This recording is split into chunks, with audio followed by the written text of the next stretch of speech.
अडानी अंबानी का दिल हुआ कि दिल्ली से लेकर के गुजरात तक मॉल बना देंगे और प्रदूषण से बचे लोगों को लूटना शुरू करेंगे। और फिर क्या था, पर्यावरण मंत्रालय चला गया सुप्रीम कोर्ट, अरावली पर अत्याचार करने की इजाजत मांगी और इजाजत तो मिलनी थी। और बस आ गया फैसला कि 100 मीटर से कम ऊंचाई वाली चोटियों को अरावली नहीं माना जाए।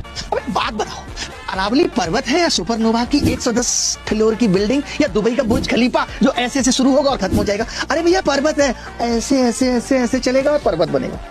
10 मीटर 5 मीटर से शुरुआत होगी, पर्वत है वहां से। आपने कहते ये नहीं होगा। और कमाल की बात आप नहीं देख रहे हैं, लोग ये कह रहे हैं कि भैया 90% हिस्सा तो 100 मीटर से नीचे का है, यानी 90% खत्म।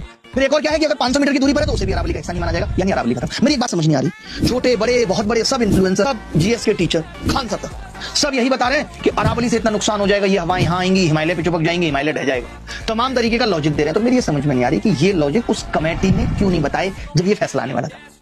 उसने भी तो बताए होंगे, क्या जज साहब ने बस ऐसे ही फैसला बना दिया? कुछ तो बताया होगा। तो सबको बताया और सुप्रीम कोर्ट को नहीं पता। ये सुप्रीम कोर्ट के दिल पे बात लग क्यों नहीं रही?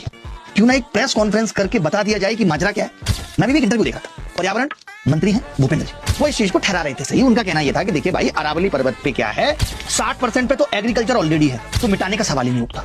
30% पे बड़े बड़े शहर बसे हुए हैं, जयपुर अजमेर, तो उसकी भी बात छोड़ दो। बच गया 10% के लिए, उसमें भी 0.19% उन्होंने कहा है जहां पे खनन किया जा सकता है। उनका कहना यह है कि जो इलीगल खनन हो रहा था उसको रोकने के लिए जो राज्य अपने हिसाब से करा रहे थे उस पर केंद्र सरकार का एक स्ट्रिक्ट लॉ लाना जरूरी था, ऐसा उनका कहना। मेरा नहीं। वैसे आप इस सरकार की मंशा को जानते थे, ये एक पेड़ लगाएंगे मां के नाम तो उसको सही ठहरा देंगे, सबको लगाना चाहिए।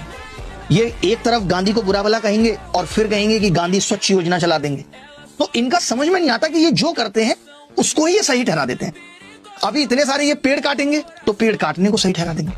अडानी को 1 रुपए में जमीन देंगे तो ये उसको सही ठहरा देंगे, अडानी गरीब था, हाथ जोड़ रहा था, कह रहा था हम पे 1 ही रुपया है, ये ले लो, हमें जमीन दे दो। आप ऐसे ही देख लो, ये जमीनें तो सिर्फ 1 रुपए में बिकती हैं, डीलें तो अडानी अंबानी से होती हैं। तभी तो पार्टी फंड में 2014 में जहां 700 करोड़ थे आज 7,000 करोड़ हो गए। मैंने नहीं चेक किया, रिपोर्ट कहती है जो ये इलेक्शन कमीशन में जमा करते हैं, हर पार्टी को जमा करनी पड़ती।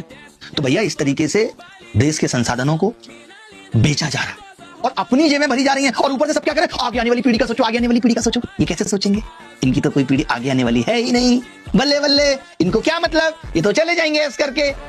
भुगतेगा कौन? हमारे आपके बच्चे। ये देश तुम्हारे बाप की बपौती नहीं है, ये देश हम सबका है।